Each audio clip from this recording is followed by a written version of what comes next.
you so much, everyone who has joined the call so far. Welcome to our info session for the SME Market Expansion Call for the program in 2025.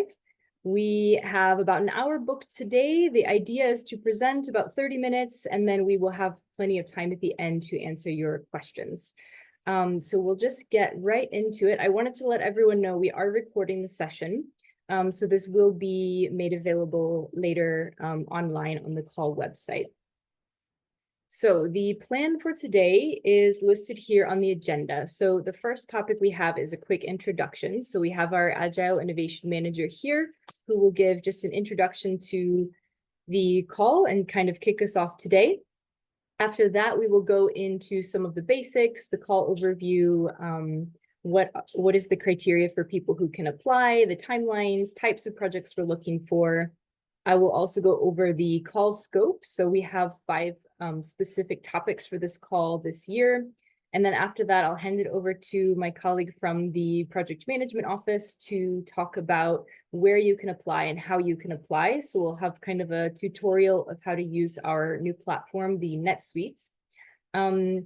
After that, we want to explain to you a little bit about how the evaluation process will work. So once you have submitted a proposal, what you can expect from us in terms of how the evaluation of your proposal will work and the different stages. And lastly, we'll go through kind of what to expect for the projects that are selected so that you have a full picture of what would happen in the upcoming year if you are successful with your application. And then in the end, as I mentioned, we'll have time for a Q&A. So anytime throughout the session, you can feel free to put your questions into the Q&A feature. There should be a button on your screen that says Q&A, and that's the place to go ahead and write your questions anytime, and we'll get to them at the end. So we can now get into it. We first have an introduction from my colleague Jan, the Agile Innovation Manager. Jan, over to you. Hello, thank you, Taylor, and good morning, everyone. I'm very happy, and on behalf of the whole innovation team at EIT Urban Mobility, we're very glad to launch the 3rd edition of the SME Market Expansion Call of EIT Urban Mobility. It's really one of our favorite time of the year in the company at EIT Urban Mobility, as we provide a unique opportunity for SMEs to bring your groundbreaking innovations to life with a focus on real-world application and impact for public and private end clients in the urban mobility sector. And I wanted to give an introduction as well to connect with one of the recent news at the European level. As you may have seen or heard in the report presented by Mario Draghi to the European Parliament in September on the future of European competitiveness, that there is a need to refocus Europe's collective effort on closing the innovation gap with the US and China particularly, especially in advanced technology. And to do so, improving the pipeline from innovation and research to commercialization is highly recommended. Removing barriers that prevent innovative companies from growing is fundamental in this case. And this is exactly what we're doing with the SME Market Expansion Call. We aim to accelerate market opportunities to boost Europe's urban mobility sector by providing simplified access to funding via a lump sum mechanism for SMEs to develop innovations with existing client or new clients, whether improving products and services or expansion into a new country or sector.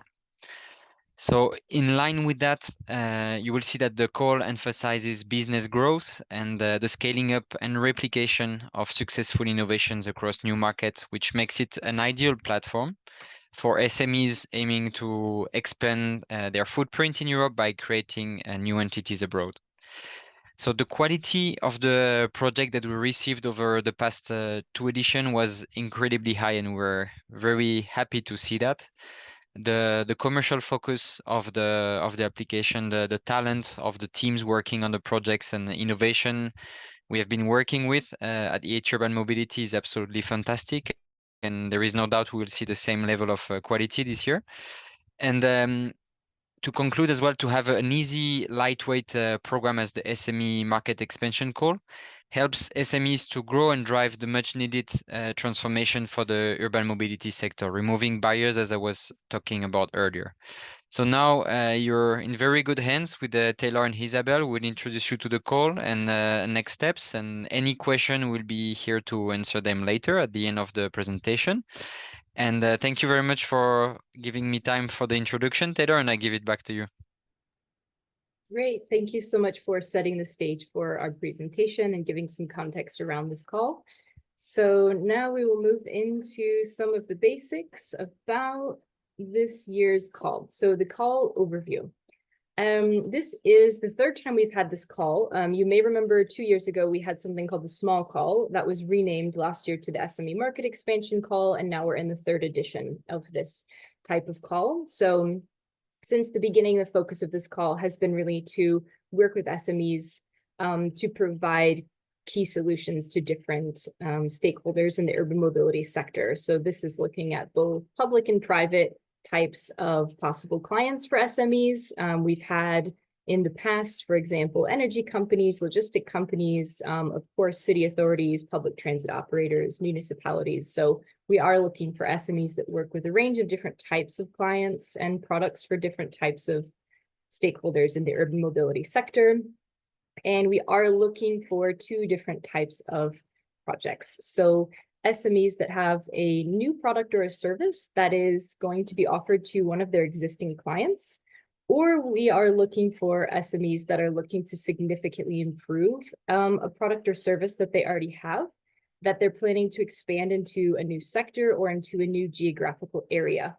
In both cases, we're really looking for products and services that have a TRL readiness, technology readiness level of 7, at least 7, or higher. So there should be, some level of maturity in terms of the technology and the commercial maturity of the product. And then I also wanted to highlight what Jan touched on earlier, which is that this year we have a really special interest in SMEs that are looking to expand into a new market and to potentially open a new entity in another country. This is not a requirement, it's just something that we're really interested to see in the upcoming year. So when it comes to the eligibility and who can apply, so this is a mono-beneficiary call. We're not looking for consortia. So who can apply is SMEs. We're specifically looking for SMEs that have been registered in the last 10 years, so that are not older than 10 years, and we're using the closing date of the call, so that will be the 2nd of December. So SMEs registered in the last 10 years with the cutoff date being the 2nd of December. These SMEs should be registered either in an EU member state or in a third country associated to Horizon Europe. We are also looking for SMEs that have at least 3 full-time employees. This can be classically 3 full-time employees. It could also be, for example, you have 2 full-time employees and then maybe some freelancers who work part-time, and it all comes together to be kind of the equivalent of 3 full-time employees. The thing that's important to us is that you have at least 3 people that are employed by the company in some way who are able to dedicate their time and their capacities to the project that you're proposing. We're also looking for SMEs that have some kind of track record in product development, innovation, and sales. So as I mentioned, the minimum TRL level is 7 or higher for this call. So this really shouldn't be the very first pilot that SMEs in this call are doing. You should already have some experience with selling your products, being on the market, talking to customers, etc. And then finally, I need to highlight that the SMEs who have worked with us before, specifically this year in the 2024 RAPTOR program or the 2024 SME Market Expansion Call, so the SMEs that have a project running currently, are not eligible to apply for this call. If you were a participant in 2023, in either the RAPTOR 2023 or the small call, as long as you're not also participating this year again, you are eligible. So it's just the ones that have projects now, because we really want to prioritize new projects and new companies to come into our ecosystem. Now, when it comes to the key dates for the call, I'm sure you all know that the call launched last week, exactly a week ago on the 1st of October. And now we are here on the 8th of October with our info day. The call will be open for 2 months. So we will be closing the call on the 2nd of December. And then we will have a few months where the proposals that we've received will be with us behind the scenes. We'll be managing the evaluation process that we'll explain a bit later in this presentation. And then the projects that are selected for funding should plan to run their projects from starting in April next year and finishing in October next year. When it comes to the budget for this call, we have allocated 892,500 euros, and that is broken down into 15 projects. So we are looking to fund around 15 SMEs, each with their own project. And the idea is that each one of those projects, each one of those SMEs would receive a lump sum of 59,500 per project. So you don't need to design different budget amounts. There's a set budget that we give to each of the funded proposals for this call. And moving on to the call scope. So this year we have 5 specific topics that we have put into the call. And when you apply, you'll be asked to select one of them. I know that sometimes projects can connect to multiple topics, but we will ask you to just focus on the one that is the most relevant. So I'll just go through these one by one. Also, there's quite a bit more detail in the call manual. So if you want to read more about this, this is a very brief, light summary, but you can see more in the call manual. So the first topic we have for this call, we're looking for products or services that are related to public transport. So things that can address challenges facing public transport, such as congestion, capacity limitations, connectivity, accessibility barriers. Of course, with the focus on making public transport something that is more safe, more accessible, inclusive, smart, emission-free, any kinds of products and services that can address these topics and support the uptake of public transportation would fit here. The second topic we have is urban logistics. So here we're looking for products or services that can address the management and planning for the distribution of goods in urban areas. This can relate to reverse logistics, waste management. Of course, we're always looking for things that address sustainability and things that can make urban logistics more efficient. So products and services that relate to the urban logistics would fit here. And the third topic we have is the electrification of transport and alternative fuels. So within this topic, we're looking for products and services that are related to electric vehicles, could be related to other types of alternative fuels as well.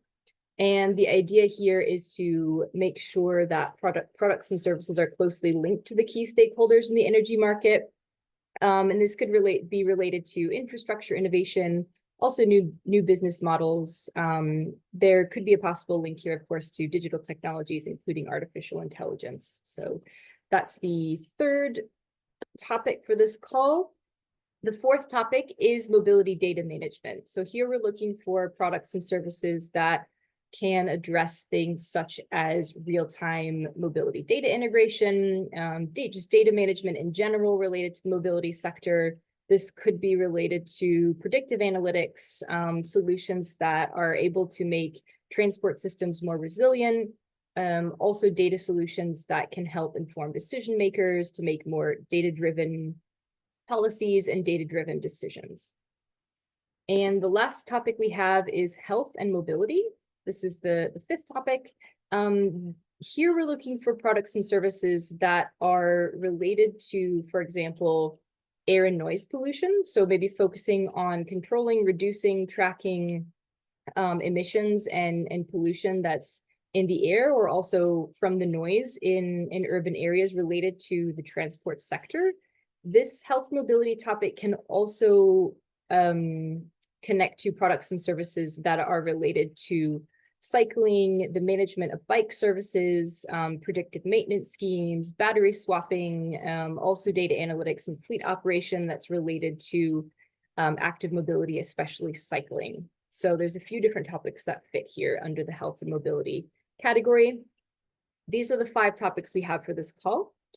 And now we are moving on to the application process. So I'm going to hand it now to my colleague Isabel to give us a tutorial of the NetSuite. Isabel, you probably want to share screen, right? Yes, Correct. Okay, I will just go ahead and stop sharing. And then do you have the option to share screen? Yes. Okay, great. Mm. And if anybody has questions from the previous section, as I mentioned, the Q&A button on Zoom is where you can put them, and we can visit them later. Okay, Isabel. Thank you very much. So just from my side, a short introduction into our new application platform, NetSuite. In general, what I would like to remind you all is on the call website, we have the information for the registration. So since we're changing from our previous submission platform, there is, if you have registered before, please make sure to register again. In general, you need a PIC number, which is assigned by the EU funding and tender portal. So you will find a link here to register for your PIC number.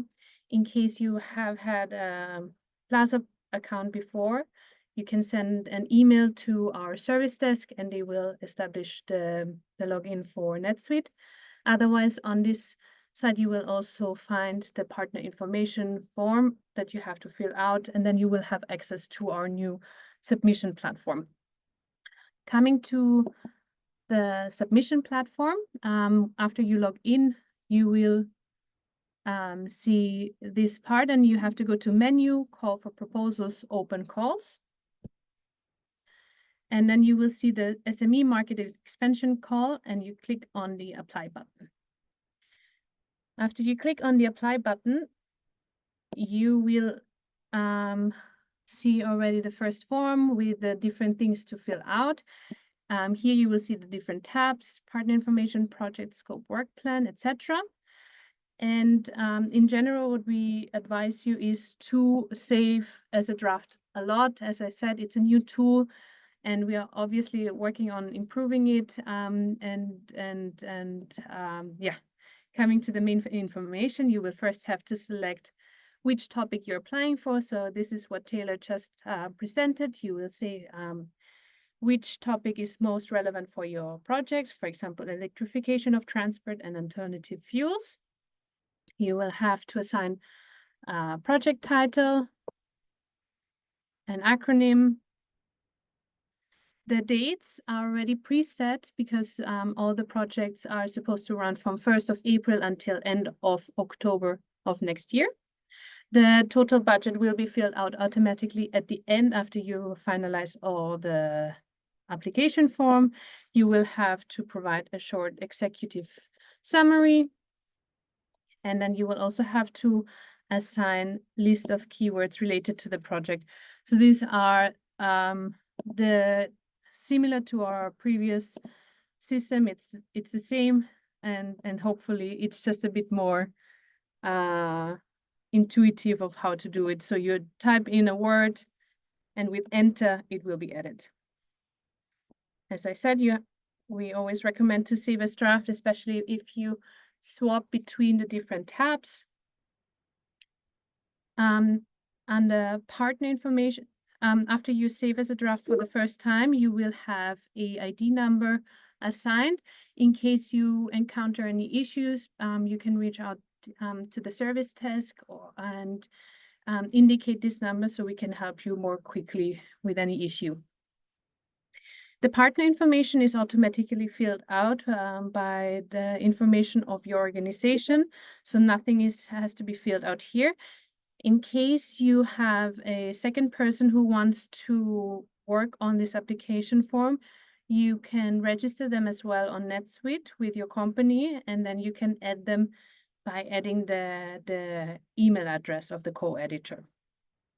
Otherwise, nothing to do under partner information, and you can go straight to the project scope.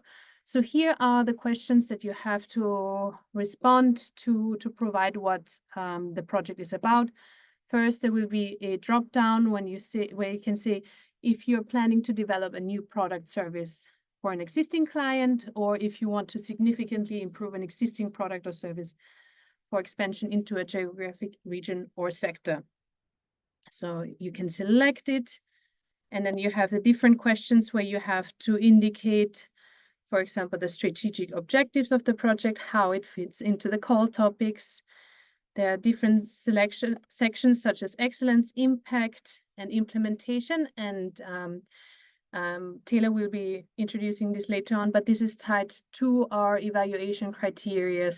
So you can see what our evaluators will be evaluating for each question. And then at the end, you will also have one question about the budget, where you have to explain how you are planning to use the assigned 59,500 and how you calculated it, just to show the evaluators how the entire budget makes sense. And then at the end, you have to indicate what your preferred financial sustainability mechanism is. Here we have the sales pathway or the investment pathway.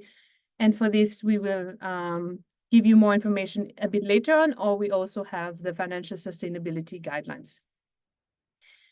Then again, save as a draft to swap to the next tab, which is the work plan. So here for the work packages, in general, you just have to create one single work package. You can call it project implementation. To do so, you call it project implementation with a short description of the work. You will have to indicate the date, the starting date of the project and the end date. So we said the projects are starting 1st of April until end of October of next year. And then you just have to add yourself under work package leader and contributor. And like this, you are creating the first work package. Under this work package, you will have to add the 3 mandatory deliverables. To do so, you click on deliverable, and then, for example, you add the branding and communication deliverable with a short description, and you can put the end date of the project as, or the foreseen date as the achievement date, and then you can save it. And like this, you can add the 3 mandatory deliverables. There is a section for an output. Here you can just add your new product or service or significantly improved product or service as the outcome. So just new product, for example, with a short description. Achievement date is end of the year, and then you have to add yourself under responsible partner and contributing partner. And then for the KPIs, you will also have to indicate the mandatory KPIs. They are already listed, as you can see. The only thing you have to do is you have to add a short explanation. For example, it's a new service. You have the minimum target value of 1 until the end of the project.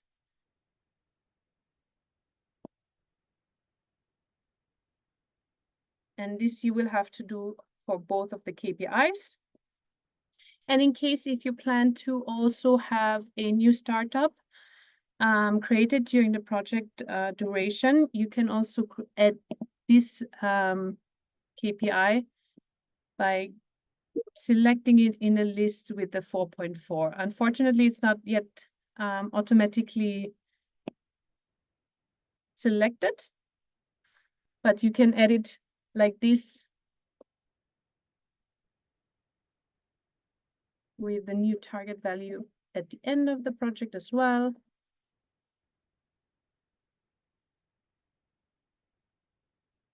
And then you have all the KPIs that you can add to the project.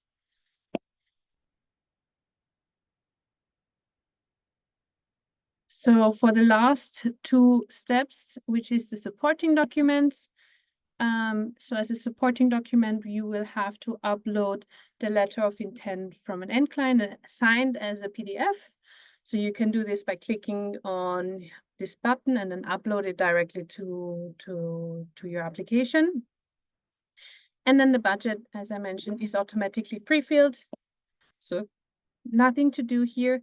And you will see it with the 59,500. As we said, it's a lump sum project. So this is already automatically assigned and nothing to do from your side here. And with this, you have most of the application filled out. In general, we suggest to start working with this application form as soon as possible. Just as we said, it's a new tool. Try it out so you can see the differences to it. And then you can also ask us as soon as possible about some questions in case you have any doubts about how this works. And yeah, with this, my short NetSuite presentation is over.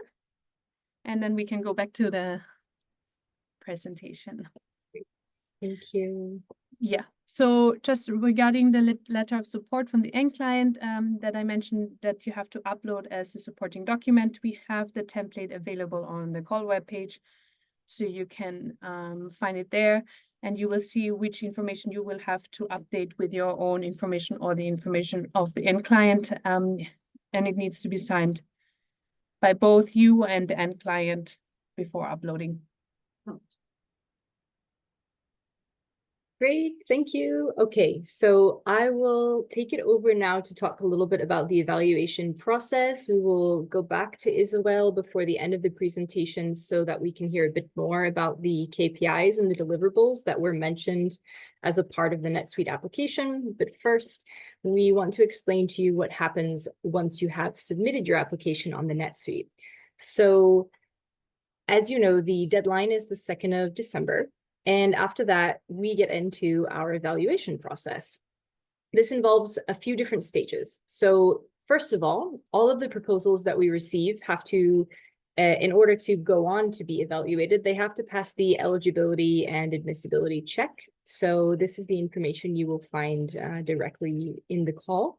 So of course, we go through all of the proposals and make sure that some basic things are fulfilled. For example, your application was submitted on time, and that the submission has been written in English.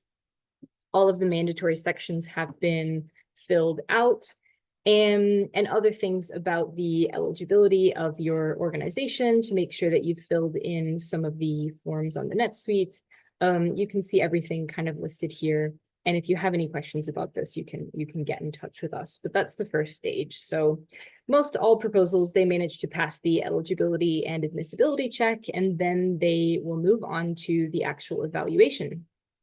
Now, we have kind of 3 different steps here, and the first one is the strategic fit. So there's 2 questions that are on the application in NetSuite you'll be asked to respond to. One is called strategic objectives, and the other one is called call topics. So you'll be able to write a short text for each of these, and then our evaluators will have a look at what you've written, and then they will score based on an objective scoring 0 to 5.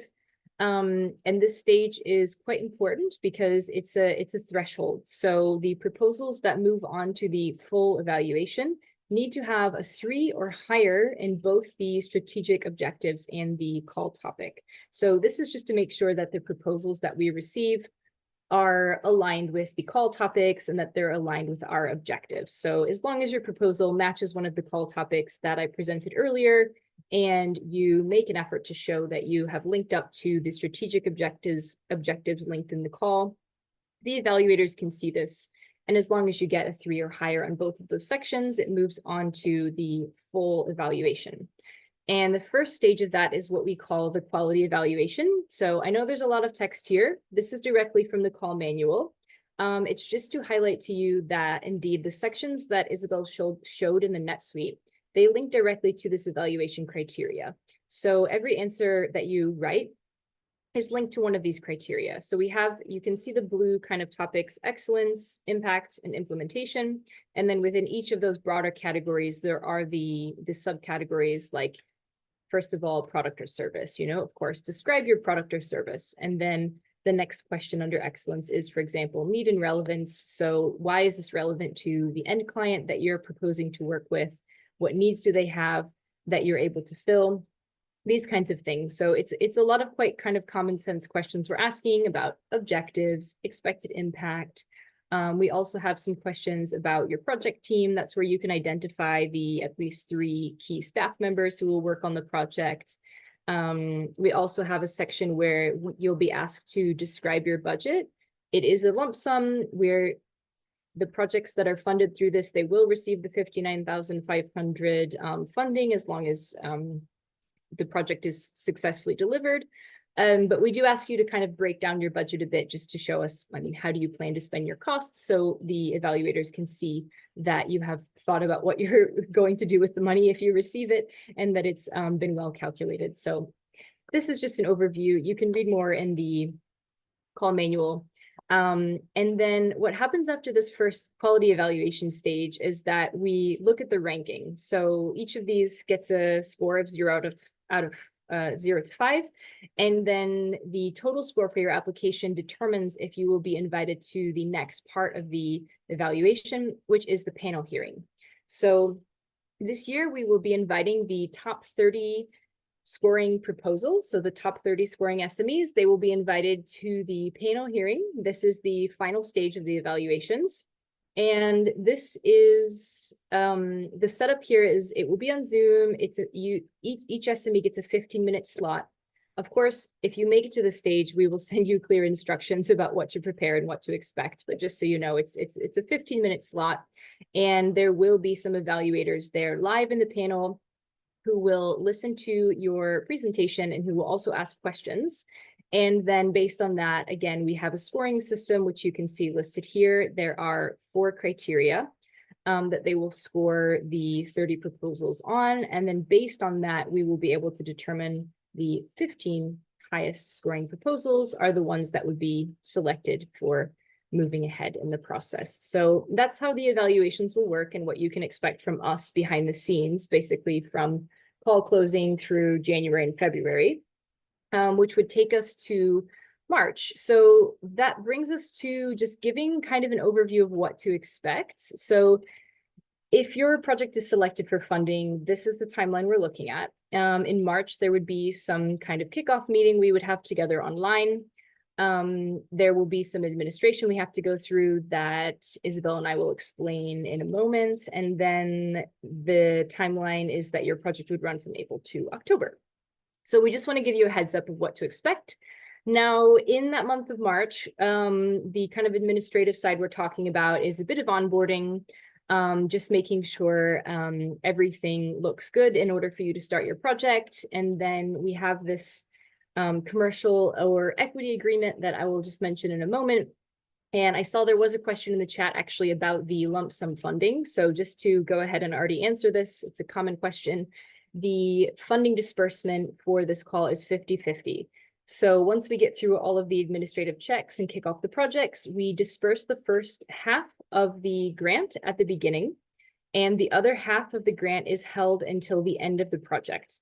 And then there's the KPIs and deliverables will have to be successfully delivered at the end of the project, and that will trigger the second half of the payment. We'll get to that in a moment, but indeed you get the first half of the payment at the start. And so just to explain, what is this commercial agreement, equity agreement? You may have heard of the financial sustainability mechanism. So this is very clearly laid out in the call manual. So I encourage you to visit it to kind of see a bit more detail, but just to give a heads up about how this will work. Generally speaking, if you are an SME that has not worked with us before and you don't have an agreement with us from previous projects, we would send you down basically path A, which we call the sales pathway. And if you are an SME that's already in our equity portfolio and you've been involved with our projects in the past, we would invite you to go on the investment pathway, which is the path B. And then I have a little bit of an overview here. I know this is a lot of text, but it's just to kind of give you a sense of if you are the type of SME that would go down the sales pathway, the types of things that we would be asking from you, the defined fee and variable fee, and then the types of actual sales support that we would be able to provide. And if you are the type of SME that would go down the investment pathway, that would be a discussion with our Impact Ventures team. We try to make this as clear and transparent as possible. The reality is, of course, every SME is different. Your relationship to us is different. Your maturity level in terms of commercialization is different. So we can't get into any specific numbers here because it is really customized to your situation. If you have specific questions about this, you can send us an email or, as I said, visit the call manual because there is a pretty good table there where you can easily see more information. Now, going on to the kind of next stage. So March and April, we get through the administrative onboarding. You've signed your commercial agreement or your equity agreement. The first half of the funding is dispersed. Then you're working on your project. So during that time, you will have already defined, your work plan, how you want to be interacting with your end client, whatever kind of development you need to do, whether it's hardware or software. There is one thing that we ask from projects that are in the SME Market Expansion Call, which is this live demonstration with end clients. We're very interested to make sure that you prioritize testing and demoing with the end client.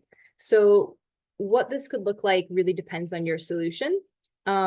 In some cases, you have some kind of hardware that needs to be installed, and maybe it needs to be demoed for 2 months, for example. In other cases, you might have a software solution that needs to be tested every other week for a couple of months. And then in the end, there's sort of a deployment.